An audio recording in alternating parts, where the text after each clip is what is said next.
Sergio, bonjour. Bienvenue à cette émission. Encore une fois, je suis très heureux de vous accueillir à l'émission qui s'intitule les Kanien'kehá, les hôtes sur leur territoire et voisins au quotidien. Cette semaine, on a le privilège de rencontrer quelqu'un qui a été impliqué au niveau des communications pour la communauté de Kahnawake et puis qui a œuvré pendant de nombreuses années à être porte-parole et à veiller aux communications pour la communauté et qui est une personne qui est très proche de nous, qui a côtoyé de nombreuses personnes à Châteauguay, qui connaît très bien la région et les environs et qui a été bien impliqué. Donc, ça va se dérouler en anglais, alors ne soyez pas surpris. On aura l'occasion aussi d'expliquer pourquoi à Kahnawake, on parle anglais et pas le français comme dans d'autres communautés au Québec. D'ailleurs, 33% des communautés autochtones au Québec parlent anglais. Alors, il y a des raisons historiques pour ça. On pourra en discuter amplement. Alors, je vous présente donc, sans plus tarder, notre invité, Joseph de la Ronde. Welcome to the show. I'm very happy to have you here. It's a great honor for you to participate in this, what I think is an important reach out to learn about our neighbors from Kahnawake. I think many years have gone by that we've missed occasions to learn about each other. And unfortunately, we learn too much about the mainstream, through the mainstream media, and or through the infamous Journal de Montréal, so, which I myself had battles with in dealing with them. But very happy to have you with us. And I'd like to start off by maybe discovering who you are a little bit more. Can you tell us a bit about you, where you went to school, how you know people in Châteauguay, what your relationship to Châteauguay was as you grew up in the region? Well, first of all, I'm really pleased to be invited. I'm honored to be asked. I'm born and bred Kahnawake Hirono. I've lived my entire life in Kahnawake. Almost exclusively, my working life has been in Kahnawake. I went to Howard S. Billings, so I know a great many people, still have many friends who were either born here and some who still live here. So very familiar with this area, and it's nice to see that we still continue to maintain those friendships.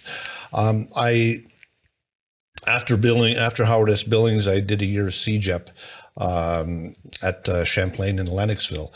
But one of the things that really changed my life was the fact that in Kahnawake, we had a radio station being created in 1981.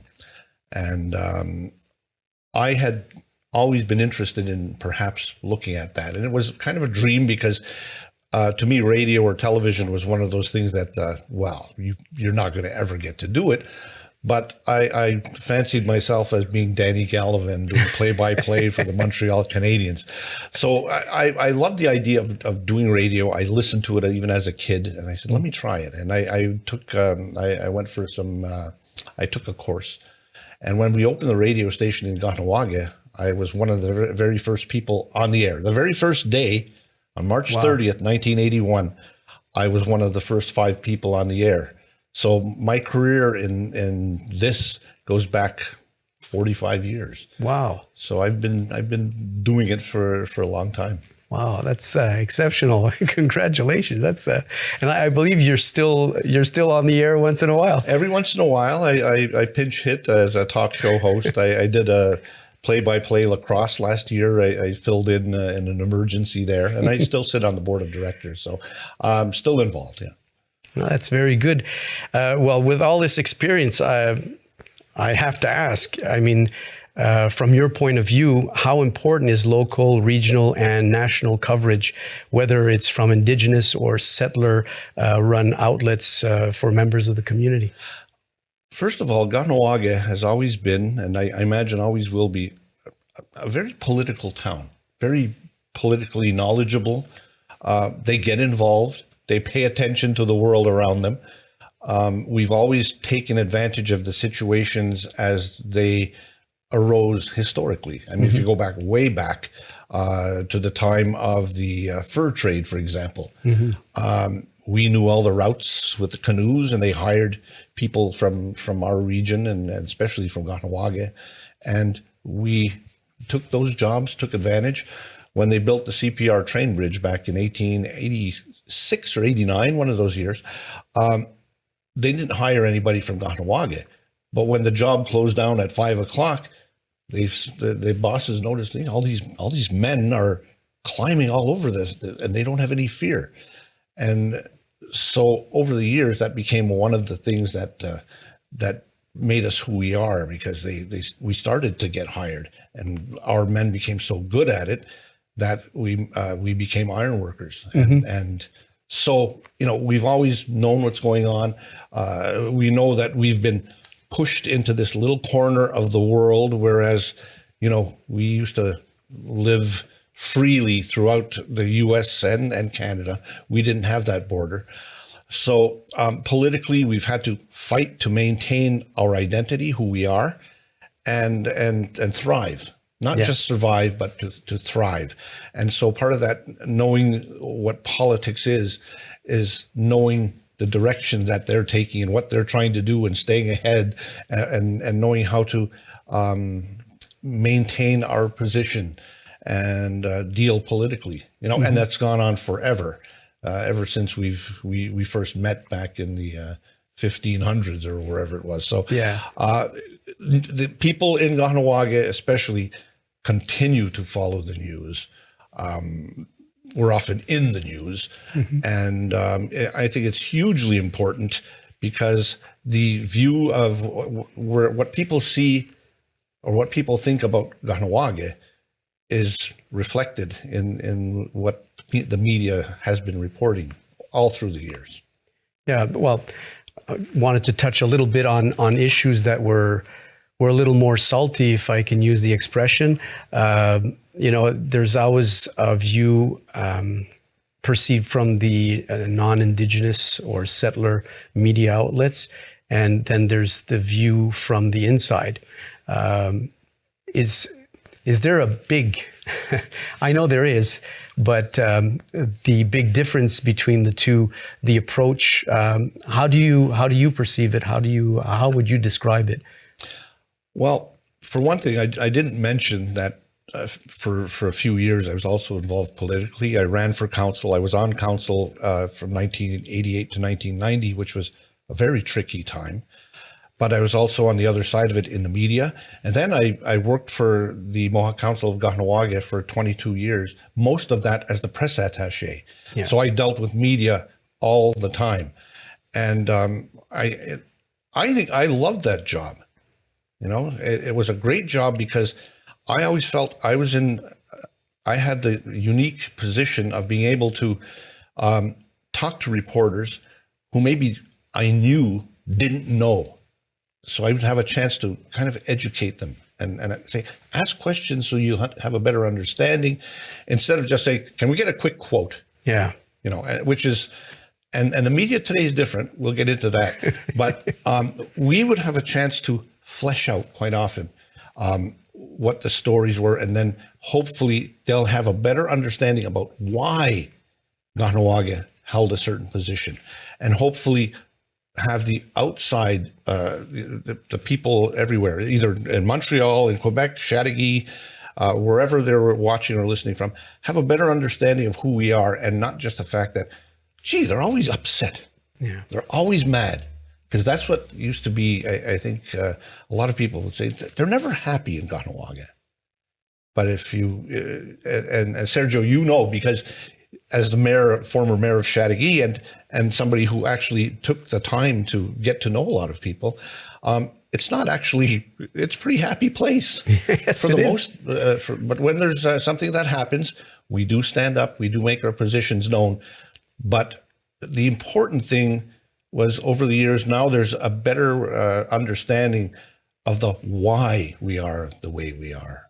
And I think that's been reflected in the media. I think today it's a little more challenging, because the world today doesn't have like, for example, the Gazette, maybe they had about 50 reporters at one time.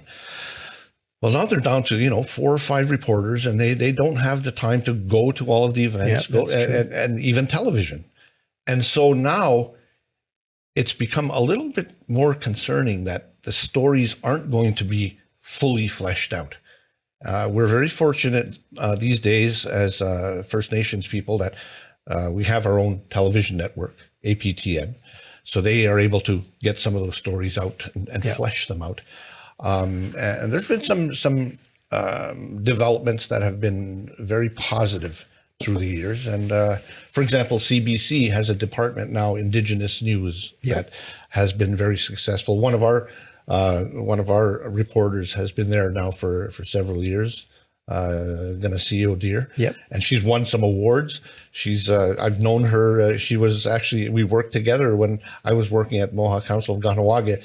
As a student, she came through for a summer, and we got to see her develop and become the reporter that she is, and she'd become pretty spectacular. So, I know we're kind of going around, but there's so much to talk about here when we talk about the understanding and the media.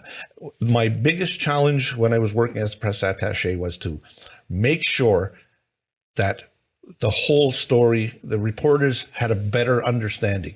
Many of them took that time, and I give them credit.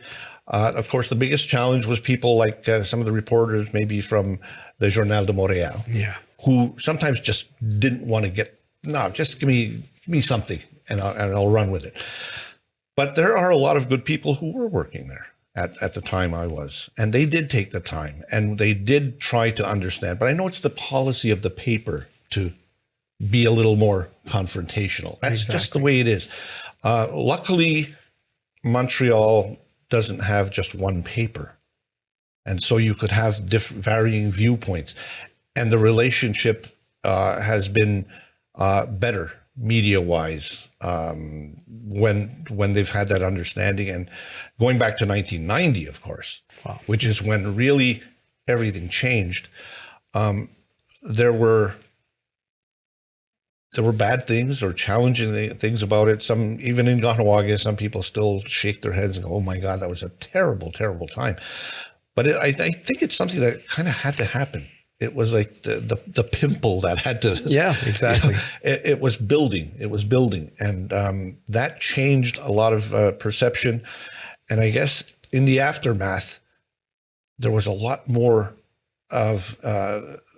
questions came from outside, and journalists by nature, they just want to get answers. They want to know the story.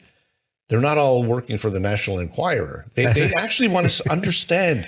And if they have the time, and so many journalists took that time, and it shifted the momentum to more understanding of why we are who we are and what we need, what we want. And it became much more positive. It'll never be perfect. And we're never going to be perfect either. We're in Kahnawake. We'll make some mistakes or do things that the government doesn't like.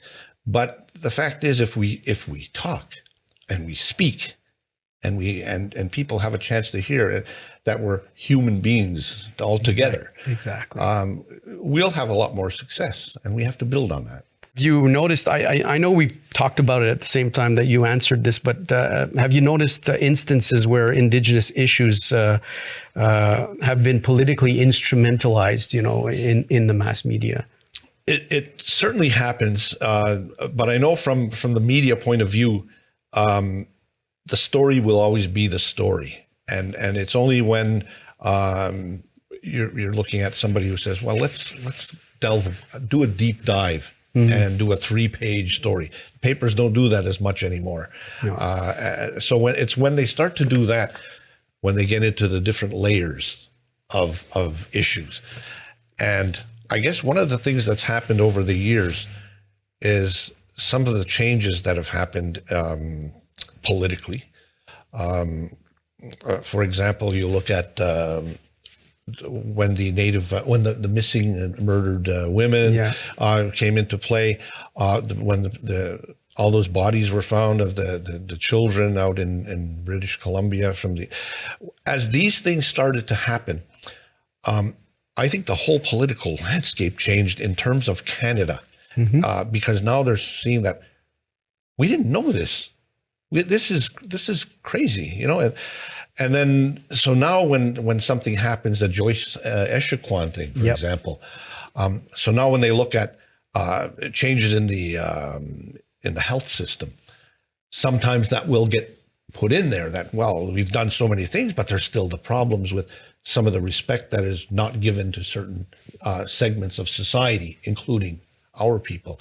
So it's a different world. And a lot of those things, the bad things that came up have actually been helpful to get a better understanding. I'll give you a little story, if you don't mind me telling. Sure, go for it. A couple of years ago, I was in Nova Scotia. We went to Halifax for the Indigenous Games. My granddaughter was a baseball player.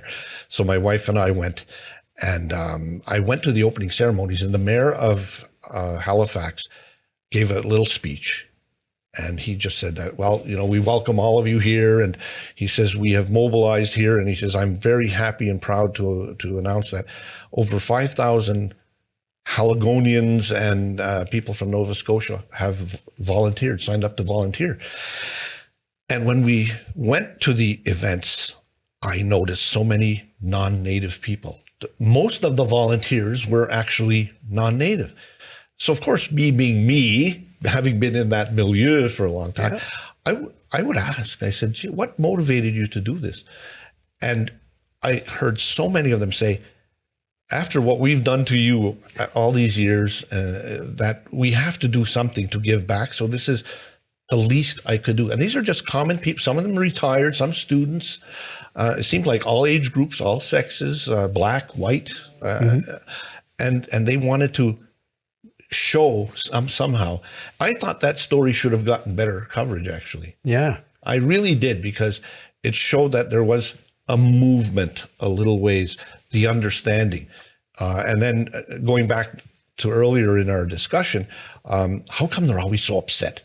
Well, now they're understanding a little bit why, Native people in general, not just Kahnawake, but we've had a rough time, and now it's time to find ways to move forward. Exactly. We need to know our history, but we don't want to dwell on. I know some do, some kind of like that, but I'm of the mind that we know our history, so let's learn from it. Let's hold people accountable, but then also find a way to move forward. This show we're doing right here is an example of something that needs to happen more. I'm so happy I was invited here. Yeah, well, it's my pleasure.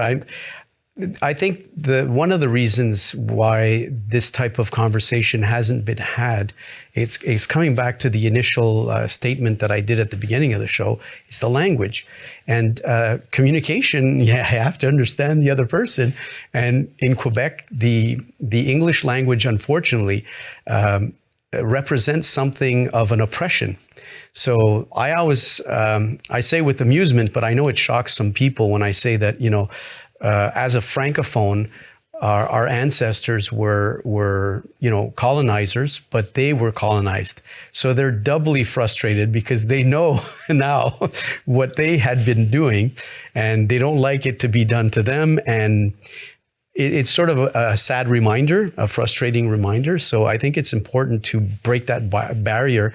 And I think with the generations that are coming up, the language is less of a barrier, not because more people speak English or accept English, and that it's becoming, like dominating in Quebec, but more because people understand that if you want to communicate, you need to make some kind of an effort. And to understand why the other person doesn't speak my language on their own land. That's fundamental. It's really important. Yeah. And I know that the Journal de Montréal types are the first ones to say, and they push that. They refuse to speak French. The fact of the matter is, my ancestors, my last name is de la Ronde. The Grand Chief, before was, we had Joe Norton, but Mike Delille. Yeah. We have a lot of French names in Kahnawake. The fact of the matter is, and most people have no idea, that 120 years ago, my great-grandmother spoke only Kanien'kehá and a little French. Mm-hmm. She didn't even speak any English, and I knew her. And as a kid, we had a hard time to have a conversation, because the big change was that event I mentioned with the bridge, the CPR bridge being made, mm-hmm. and all of the Mohawk ironworkers. The ironworking became the way out, because until then we grew our own gardens, but we couldn't hunt anymore because we didn't have the land to go and hunt for deer and moose. We still could fish, but the world was changing. You need to make a living. And that provided a very good living for my father, my grandfathers, and my great grandfather was a renowned iron worker back in his day. And basically, or mostly, they worked in the States. Yeah. That's where the big expansion was happening. There was work. Families went there. Some stayed. Some never mm-hmm. came back. But they're speaking in English. And a lot of people did, because it's very difficult to travel every week. Exactly. I know my dad did it, and that's what wore him right out. He told me, you're not going to be an iron worker because it's too hard to raise your family. A lot of people got around that by moving their families to Brooklyn, New York City. It's all English. They're there all year. Yep. And there were so many of them, and they come back in the summer for vacation for 2 weeks or whatever, and get to renew all the relationships. But English just became the dominant language, because that's where the families were working, and that's just the way it was. So it wasn't one of those things of anybody snubbing their nose and saying, no, we're not doing it. Exactly. It's just the way history developed. That was our opportunity to make a good living. You go to Kahnawake now, it's, there's a lot of nice homes, and in my day, I know my father was very proud of the fact that he built his own home with his own money. It wasn't a government grant. It was, he worked, every week, he'd come back from New York City and be exhausted and head back on Sunday night. So that's the real reason. And now the younger people are becoming better educated and are more likely to be learning French. And now my niece is fluently bilingual. My granddaughter can get by in French. I'm not doing this show in French because I'm from that era. I mean, I don't even speak Kanien'kehá properly. Mm-hmm. We learned everything in English. I could speak, I could have a conversation, but for something at this level, I'm not comfortable to do it. And totally. I think that's what happens, especially politically, mm-hmm. when Joe Norton would go on TV and make his statements, or Gasanahawa Sky Deer, or Mike Delille, or mm-hmm. Andrew Delille. These are all people that I worked with. Yeah. They would have to speak in English because there was no way to get to the subtleties. It's so easy to say just the wrong thing exactly in another language. So you're so careful. And with us especially, the relationship was always difficult, so it would be too easy for them, to twist our words. So we just stuck to the language we were most comfortable with, and of course, most of our Grand Chiefs could speak the language, so mm-hmm. and our language. Yeah, but we're not going to do that. People in Quebec are not going to understand, and people in our own community might not understand something. Yeah. So, but that's historically something that is very important. Just last week, I was at a blood donor clinic, mm-hmm. and one of the volunteers came over to me and said, I've always wondered. Yeah. And she's from Delson, and she said, I always wondered why you always speak English over here.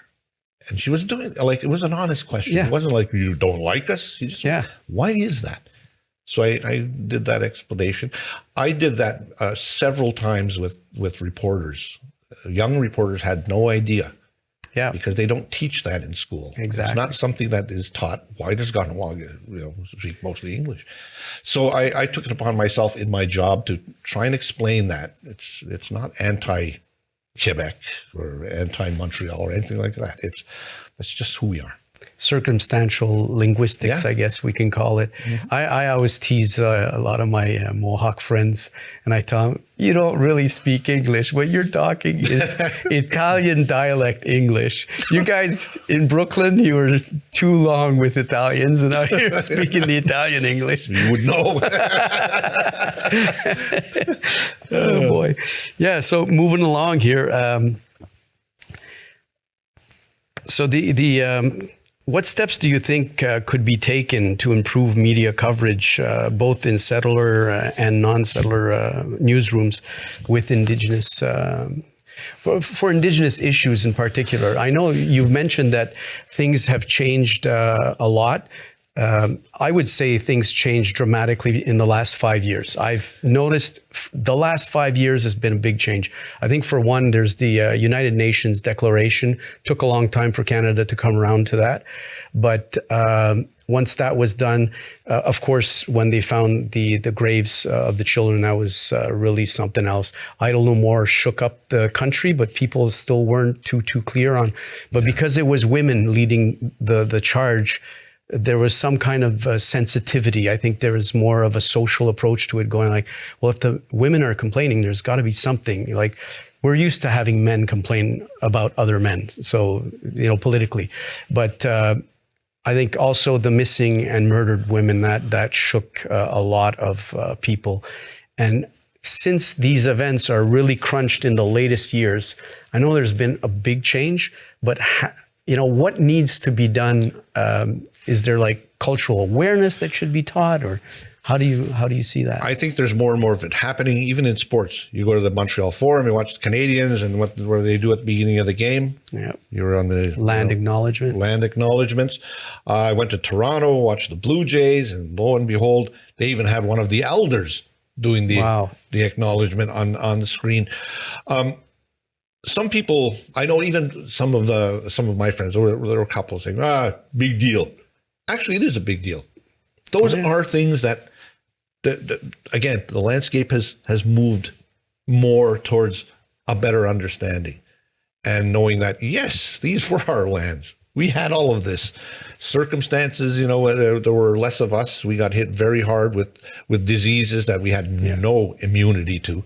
Our ancestors died by the millions and millions. So it's the way it is. But changes have come.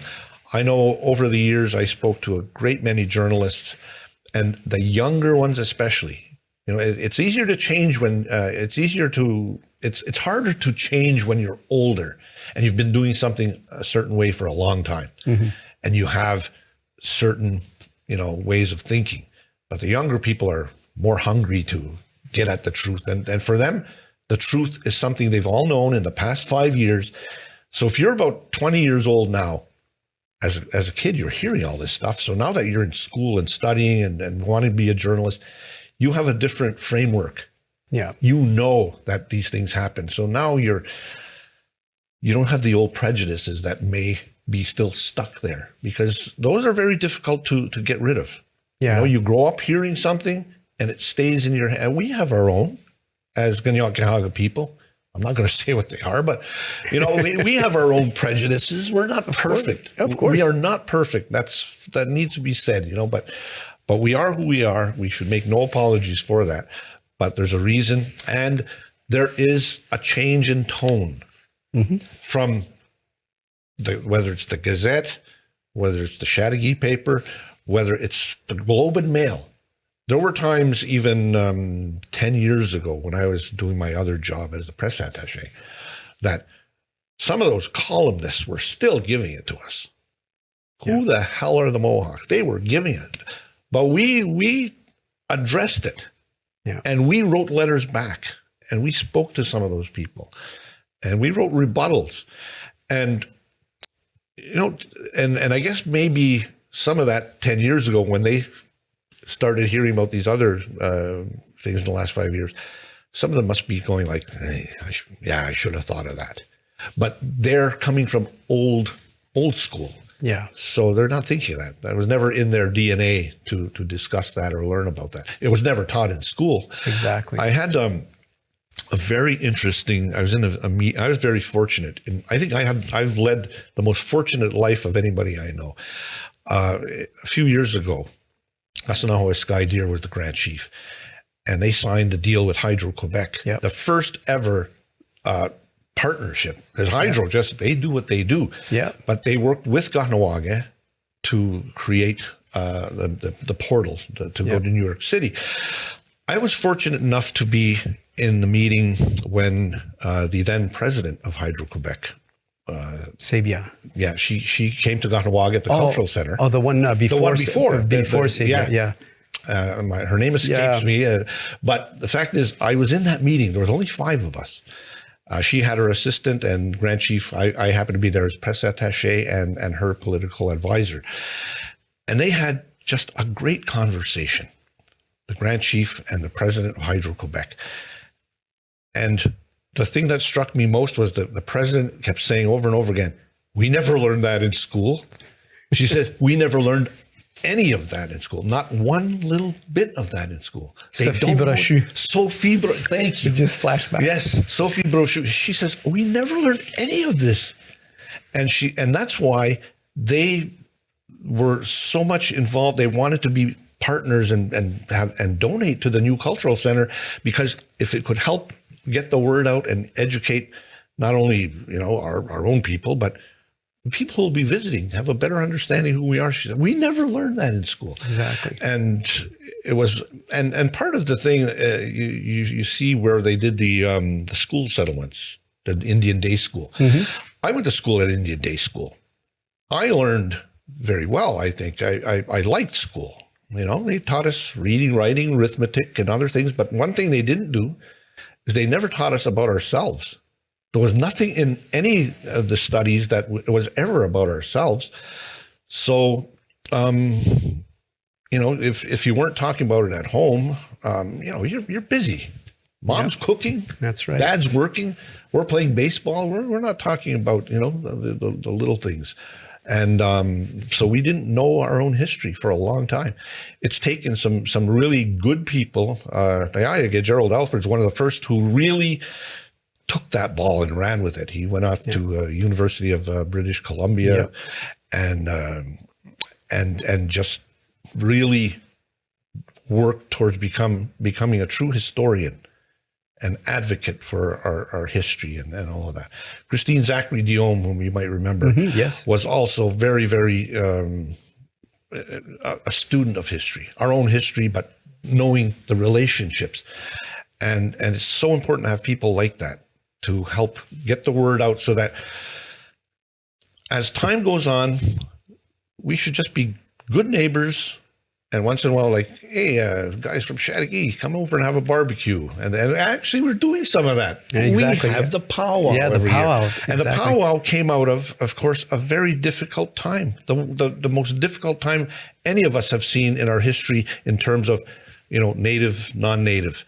And at the end, the next year, we had the powwow. And the powwow is always to be, come and visit. Let's make friends. Let's be friends. Yeah. Let's move forward, and yet you get to see a little bit of who we are.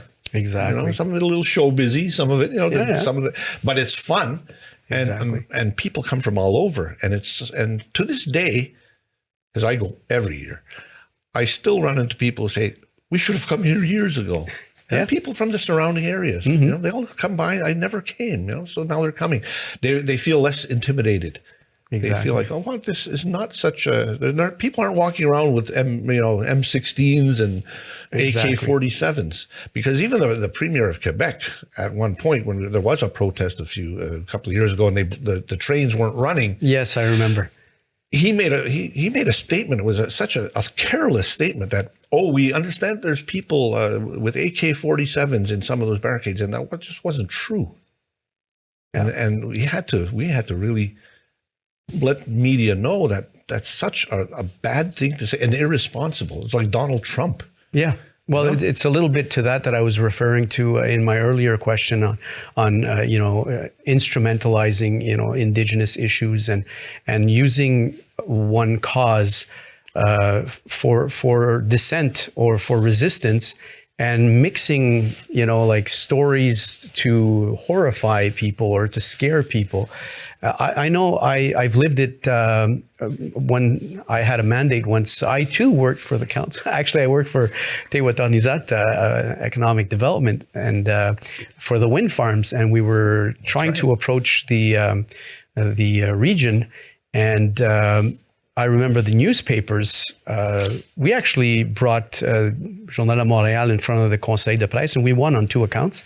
They did actually recognize that Journal de Montréal had done sensationalism and discrimination, because we had demonstrated that they were using the logo of the Warriors to describe DEWA, the Economic Development Corporation, and the council. So we sent them the logos, say, this is the DEWA Tonizata's logo, and this is the logo of the council.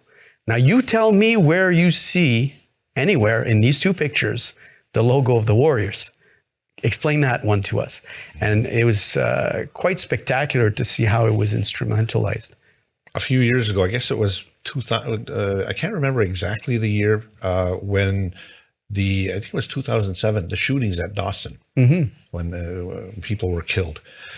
And a couple of weeks later, I'll never forget, the Journal de Montréal had a story of, said that Kim Vir-Gill, the guy who, he bought a rifle that is the type that can be bought in Kahnawake.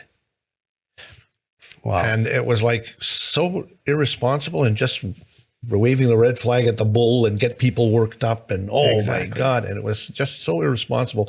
Those are the things that to this day, sometimes we have to address and remind.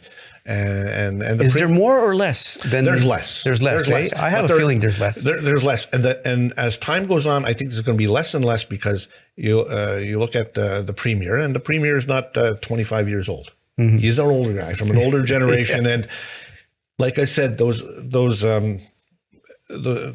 types of thoughts that are in your mind from the time you were young, it's hard to get rid of them. They become almost part of your DNA. Yeah, that and you will say things that you probably shouldn't have said.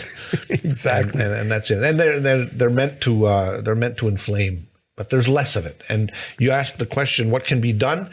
I think the CBC has done a wonderful thing with hiring Indigenous journalists. When I was younger, the only Indigenous journalist I knew was from Ganassadage, and he just passed away. Oh. Yeah, and his name will come back to me in a moment. But he was the only one I knew. And now there's Indigenous journalists everywhere. And I remember a couple of years ago on CTV, they had an Indigenous reporter on CTV National News. And that was something, because CTV is not CBC. CBC is mandated. They sort of have to try and do things more. Yeah. CTV is private, but they had a clearly Indigenous reporter. And I said, good. And he wasn't doing Indigenous stories. He was doing every story. Yeah. And I think that's the key, is that it's not, we want to get out in the world. We want to make our way in the world, and still at the same time have the Ganasio deers who have developed into really solid journalists who do the stories that are important to us. Exactly. But at the same time have others who are just out in the real world, because we're all living together in a pretty big country. Yeah. Yeah. Something hit my mind when you were talking about the journalist, and is Michel Jean. He's Innu from Mastoyach, and he was for many, many years anchor at a French television station. For many years, he fit the profile. He fit the stereotype of the anchor guy. I had no clue he was Indigenous. When he semi-retired, because he retired and then he came back, but when he retired, that's when they did his profile. And I learned there and then, the guy is Indigenous. Wow. And then I had the privilege of having a long conversation with him after that. And since then, he has definitely moved on to become an author and so on. And you look at him physically, not because he got older, but because he became himself. He came out of the stereotype. And that's a little bit of the media effect I'm trying to hint at during this whole show, is to say, is like the mainstream, like our society, the society that dominates around Kahnawake, has this pressure. And it must be like difficult to bring out the authenticity of the Mohawk culture and the Mohawk individual. Great. That's a great statement to make and a great observation, because today, in my other little job as a part-time talk show host, I had the guests today were two people working on language and promoting and working on the bringing back, revitalizing Kanien'kehá. And it's an everyday battle, because yes, we need to keep as much as we can. Our language is so important to us. Yet at the same time, we go to the movies. Of course. We listen to music. Yeah. We read books, and it's there. So keeping what your little part of the world and keeping it sacred is sometimes a challenge. And it's only in the last 40 years when we've begun swinging that pendulum back to more younger people now learning the language. We have the language classes, the immersion classes. Exactly. And every year there's let's say 30 new speakers, and they go through it for 2 years. So they come out and they're fairly good. Now, sometimes you go for a walk and you run into a little family and they're speaking to the kids in Kanien'kehá, and they're not teaching them. They're actually speaking. That's how they're bringing up the kids, because the kids are going to learn English anyway, or French. Yeah. Because when you're young, you're a sponge. Yeah. Yeah. And so it's a bit of a different world. But it was a good observation to make. The world is around us. We are surrounded. And that's part of the reason why we're so defensive, though, when it comes to, this is our business. Don't bother us. Yeah. Let us make our decisions. They're not always going to be popular. Exactly. It must be, it's always a challenge to maintain your cultural identity, when you're surrounded by, such a dominant society. Yeah. Clearly.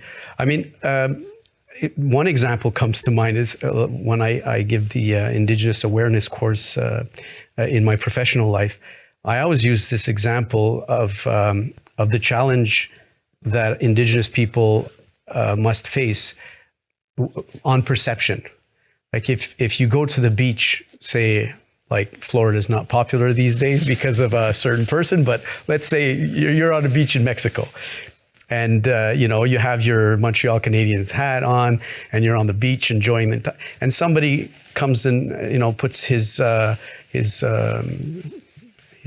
beach towel on the beach right next to you, and it's the Montreal Canadian flag. It's a towel, and so you automatically, as a French Canadian, a Québécois, you're going to go, oh, the dude, he's from Montreal, he's a Montreal fan, right? So you're going to say, hey, bonjour, comment ça va, right?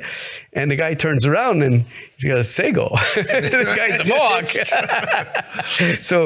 So we do share a lot of things in common. We go to the same restaurants. We may even watch the same movies. Even the Francophone people, they go and watch, they're bilinguals. A lot of bilingual people go to the movies and watch the same movies. So we share a common culture. And I think the media should play a role in making the space required for the Indigenous identity to at least have its own place there. And I think maybe that's one of the challenges. I don't know. I think, like I said, I'll just go back to the fact that the younger people who are going into journalism or going into those types of milieux are far more likely to have a better understanding going in on the ground floor and already having some of that. So it's easier to build on it. You're not building a house and I don't see any bricks. I don't see any wood. It's already there. Exactly. Half the house is built. So they can just add to that and improve things. I guess by nature, I am a positive person and I like to see the good things. When we had that blood donor clinic last week, there were a substantial number of people from surrounding communities who came to give blood in the middle of the village in Kahnawake at the Knights Columbus Hall. That's right in the middle of town. It's not on the outskirts. And they had no issue coming in, and it was a nice thing to see. By the way, I want to mention Dan David was that journalist. It would be disrespectful to not remember his name because he was a pioneer. He was, like I said, the only Native journalist I knew for years. Yeah. So he built a career. He just died a couple of months ago. No, that's sad to learn. Mm-hmm. Well, I mean, there's going to be someone who's going to pick up the the battle axe and keep going with, or the pen, if you will, or the computer. How do you see the future of the relationship between, Indigenous communities and settler communities? We live in a world where a lot depends on the leaders. And that's, in some ways, that's a challenge, because the common people may actually agree on so many things, but you will have leaders who enjoy creating a problem where one doesn't exist. And you have to have leaders that are willing to talk, willing to speak face to face, and that's on both sides. Mm-hmm. Like I said, I go back to that the Legault comment about the AK-47. Yeah. When you have a leader saying that, and he was the premier, and at the time he was more popular. Yeah. So, it was the beginning, so people loved him. So he says something like that, and there's a lot of people in Quebec saying, "Oh my God," and they think they get all worked up again. Exactly. But it wasn't true. Leaders have a great responsibility, and they should always consider that. We don't see it a lot. We see it a lot less in this world today. Look to the south. Oh, definitely. Everything is just a jumble and a mess, and creating. You had people who were neighbors for 50 years, who were friends, and now they can't talk to each other anymore because one voted one way and one voted the other, and now they're enemies. But all those other times, it wasn't an issue. Exactly. And you can't have that. And that's what's the only real fear that I have, is that we need the surrounding governments, and that's the local governments, the local mayors, our council in Kahnawake, the council in Ganassadage, to have the open mind and the wisdom to say, if there's a problem, don't go to the media, don't go to the press, don't put out a statement. Why don't you just pick up the phone and say, can we meet? Exactly. Can we meet? Can we talk?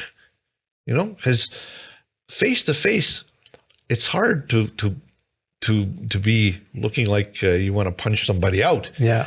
Because maybe he's bigger than you now. He's going to punch you. Right. But the fact is, when you speak, you can accomplish so much more. If you're sitting in two different countries and you never see each other, you're not going to accomplish anything. Reminds me of those memes there, where you have this little dog barking like crazy at this big dog at the other side of the fence, and they open the fence, and then the little dog stops barking. But no, I get your point.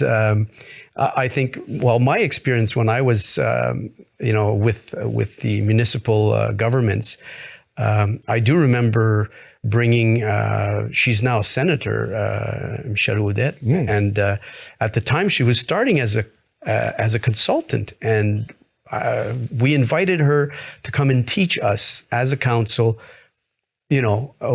cultural awareness, Indigenous cultural awareness. I felt that my colleagues, like I had studied it. I went through 1990, I was at university. So I was really affected. And I said, well, why is this happening? Like my neighbors, my friends. So I learned, I studied, but I felt that my colleagues had no clue.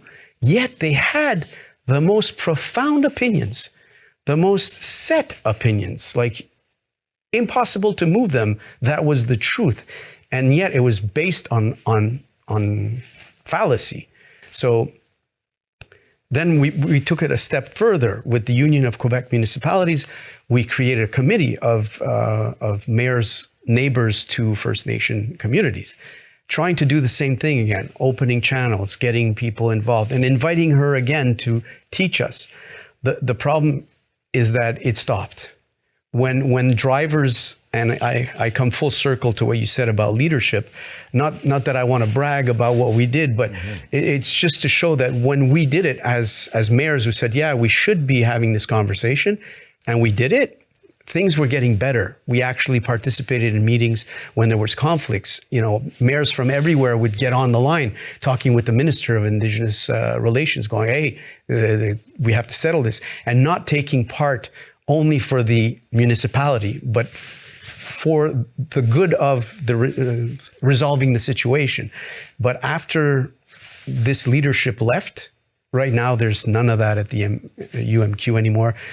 I think they have a person responsible for relations, but I don't think these people are educated in cultural awareness. I'm not sure of what I'm advancing, but I'm thinking that that's what the reality is. There will never be enough of it. We just have to understand too that, you know, there's still the reading, the writing, the arithmetic that have to be maintained. So where do you put this in? And it's going to take a long time. There have been some major changes. Michelle Odette is we need more Michelle Odettes. Yes. Yeah. I have a picture of her and I co-emceeing an event in Montreal. So we go back.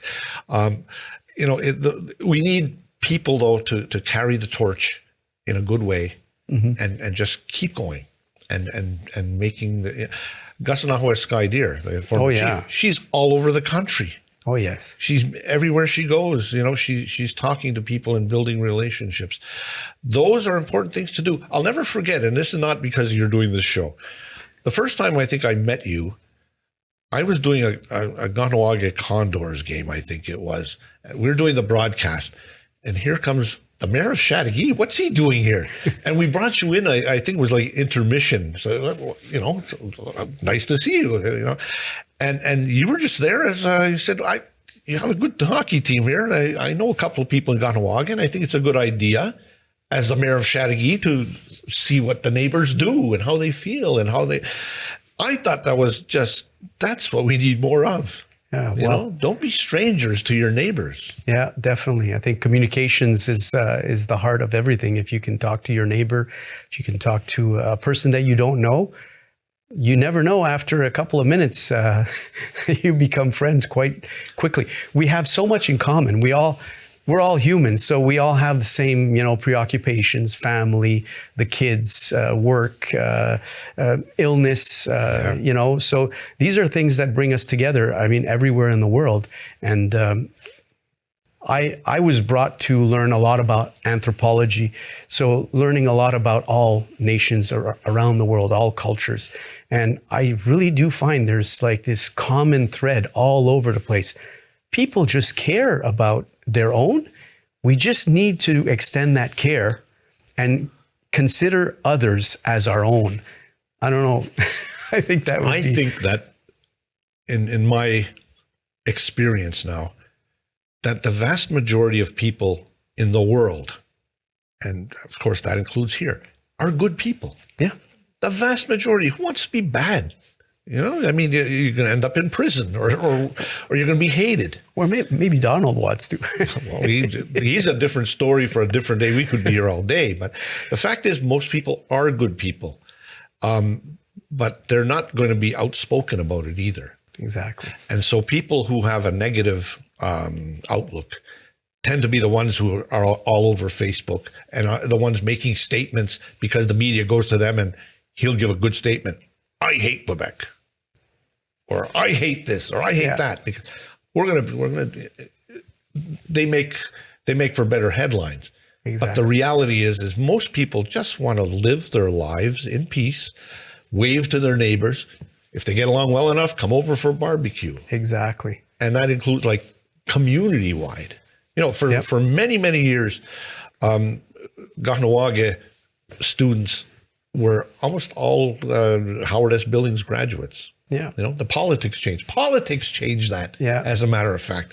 And now, of course, it's become something that we've taken to a different level in Kahnawake, where there is more of the curriculum that's based on the things that are more important. But at the time, there wasn't that issue. That was a political divide that was created where our students basically left Chateauguay.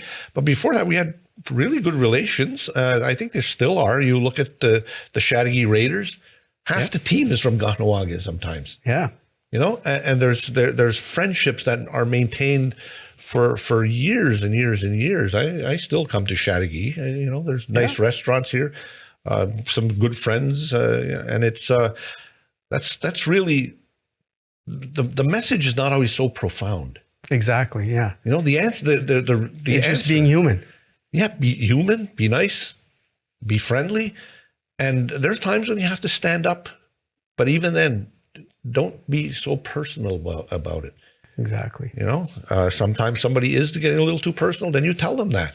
Exactly. You know, and if we learn about each other's what makes each other tick, then, you know, there was a long time ago, about 40, and I don't know how much time we have left. But we're almost just about done. So I'll make this one quick. 2 years ago, we had the anniversary of the hospital, the new hospital in Kahnawake, and that happened because Renée Lévesque, who was the premier at the time, actually came to Kahnawake, saw the state of the hospital, and made it a personal, decision that he's going to get his government to support building a hospital. And the fact that, you know, at the time, that was during the time of we're going to have a referendum and all this stuff, and it had happened, and Kahnawake was not looking towards a sovereign Quebec. They were used to working with Canada, even though it's not perfect. Yeah. But at the time, we had to understand that our goals were basically the same. Kahnawake wants to be respected as its entity and as its people and our culture and our language and all of this stuff, our way of life. And Monsieur Lévesque was doing the same thing for the Quebec population. Exactly. So we had something in common. Yeah. So sometimes publicly things were saying, but privately, there was a great deal of kinship there. And when we had the anniversary event a couple of years ago, we made a point to invite Monsieur Lévesque's son as one of the people to be there and to be honored in his memory. So those are the things we need to do.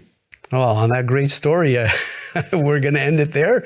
And thank you very much for sharing. I think an hour went by like zip zap and it's gone. It was super speaking to you. Thanks for sharing. I'm going to address the people in French for a moment here. Merci d'avoir écouté cette émission. Restez avec nous dans la prochaine semaine où on aura des invités aussi. Et on va continuer cette conversation avec nos voisins, les Kanien'kehá, qui sont ils sont hôtes sur leur territoire et voisins dans notre quotidien. So thanks again, and I'm always happy to cross paths with you and to share great stories. Kanien'kehá.